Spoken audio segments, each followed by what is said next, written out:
Let's get right into it, man. The Lakers, Los Angeles Lakers last night took on the Minnesota Timberwolves in game two of the NBA play-in, 7 versus 8 seed. The Lakers hosted them, and the Lakers were victorious by a score of 108 to 102. However, it was kind of a topsy-turvy game, man. Karl Anthony Towns, of course, the Timberwolves were playing without Rudy Gobert, who was on a one-game suspension due to his punch of his teammate Kyle Anderson, aka Slow Mo, on the last game of the season. He got sent home, of course, was suspended. I think this actually played into, which I kind of thought it would just because of the way their offense works. It played into the hands of the Minnesota Timberwolves. They came out and jumped right on the Lakers right away, man. And Karl Anthony Towns was actually the beneficiary of having a little bit more space, being able to knock down some shots. He was doing his thing, but in typical Karl Anthony Towns fashion, he got himself in foul trouble, made some boneheaded plays when you have a couple fouls on you, and later in the game that would come back to haunt them. But like I said, it was a great game, man. Towns actually had 24, 11, and 5. Crazy thing about that is they only put up 2 points and 1 rebound in the fourth quarter and overtime, as this game went to overtime. And we'll also talk about that a little bit. The Lakers were down by as many as 15 at one point, 76 to 61, after a big three-pointer was hit by Kyle Anderson in the corner midway through the third quarter. And after that, things just kind of shifted, man. They cut the lead, I think, down to maybe 6 or 7 right before the end of the third quarter. And the fourth quarter, it was all Lakers, man. This game was a rock fest fight, first and foremost, man. It was a lot like some old school NBA. Neither team could really score in that fourth quarter. I think at one point, Minnesota was like 3 for 14, and the Lakers were 4 for 17. But anyway, the Lakers clawed their way all the way back, end up tying the game up 95-95 after LeBron hits a three on the right side of the court, right corner. And coming down to the final seconds, the Lakers get possessions. There are a couple turnovers, some crazy turnovers, but just missed layups, and they couldn't convert on them, couldn't hit a three late.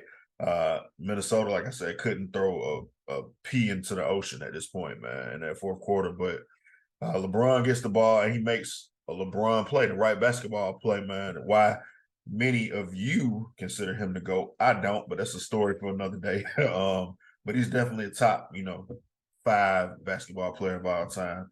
Anyway, he makes the play, gets into the paint, draws the defenders. Is a sea of black or whatever ugly color jerseys the Timberwolves are wearing, black and green or gray and green jerseys, and he tosses the ball into the corner to who?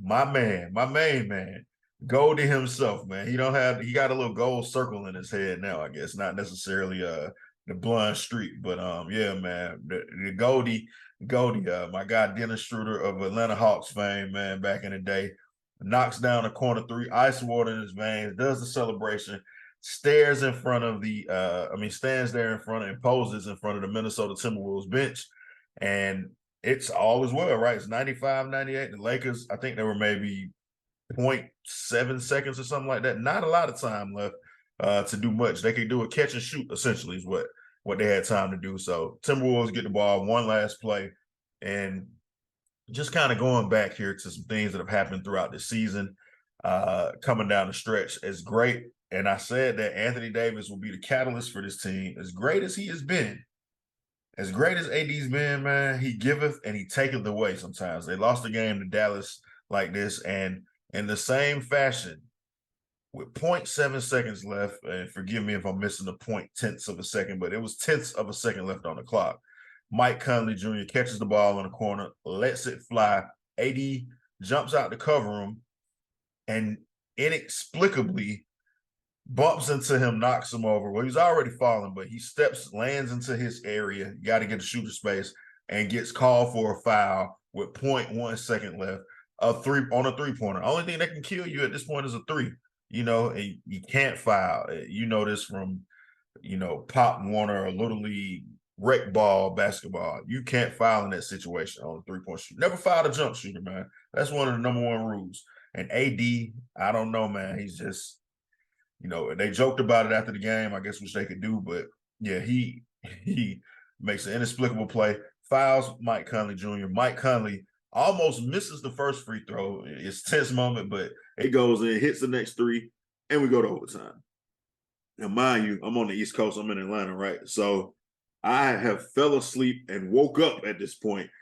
I fell asleep in the middle of the fourth quarter. I wake back up and I'm like, oh, okay, what's going on? But I rewind the game immediately because I'm like, this game's in overtime. This is crazy. So it's around 1 o'clock or something. I looked at my phone to see what is going on, but why is this game still on? I thought it would have been over with by now. In overtime, the Lakers handled their business, man, and eventually get the win. Knock down a couple shots, like I said, and to get into that, I had it in my group text, man. We were trying to figure out if this was going to be Anthony Edwards, Ant-Man. Would this be his coming out party? He had a rough game, man. Early in the game, he jumped over a player or went up to block a shot and flipped over and fell on his shoulder. Looks like it kind of braced his fall. So now I'm seeing a lot of tweets that, Ant was hurt or Ant, he didn't play well because he was hurt. I'm gonna stand on this square right here, right now, man. In the NBA, all of a sudden, and I think this kind of started with Steph Curry in that game 7 when they blew the 3-1 lead. Steph got hurt early in the playoffs against Portland, I think. Came back, played. This team won 73 games. All of this stuff happened. And no one said, oh, Steph's hurt when they were killing it. He was dancing and doing everything. When they came back against OKC, no one said Steph was hurt. But as soon as game 7 came and they didn't win that series and he couldn't get past Kevin Love, of all people, I started to hit a narrative of, oh, well, Steph was hurt. So, and then, same thing. LeBron played well in this series and they were going to lose it anyway. But LeBron, after they get swept by Golden State in one of those finals, he comes with a cast on his hand at the press conference saying, I played with a broken hand the whole time. These guys make hundreds and hundreds of millions of dollars. And hey, man, sometimes I may record a show and not be on my peak, performance as well. I ain't gonna come in here and tell you, oh, you know what? Today I'm dealing with some sinus issues. So that's part of why my eyes are puffy too. If this show sucks, I'm gonna leave in the comments, hey, well, I had, a little sinus problem. So that's why, the show, my voice wasn't as crisp as it was supposed to be. Nah, man, in athletics and in life in general, man, if you show up and you have decided that you're going to perform, you got to perform, man. That's the bottom line. So, and I love Ant-Man. I've been advocating. He's from Atlanta, first and foremost, so I got nothing but love for him. But at the same time, you got to call a spade, man. He was 0 for 8, I think, from 3, man. He got a couple late buckets in the overtime. He kind of went to the hole, got a dunk.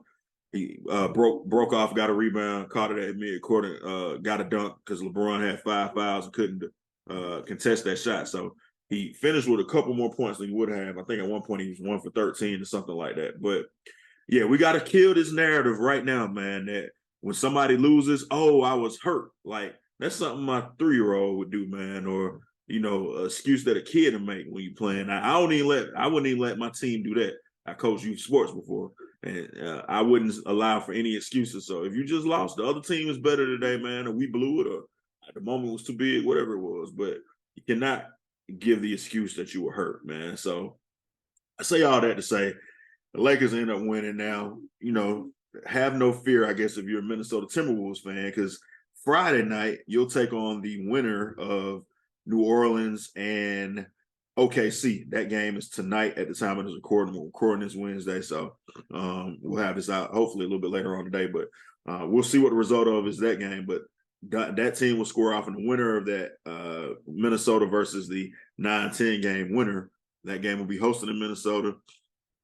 They will take on the Denver Nuggets at that point. So that's what you're looking at with that, man. But I'm going to go ahead and start looking at some of those previews a little bit later on. Based on now we kind of know who all the teams are in the West except for the 8 seed. So we'll do a preview later on in the show to let you know what I think about the playoffs and what my predictions are for round 1.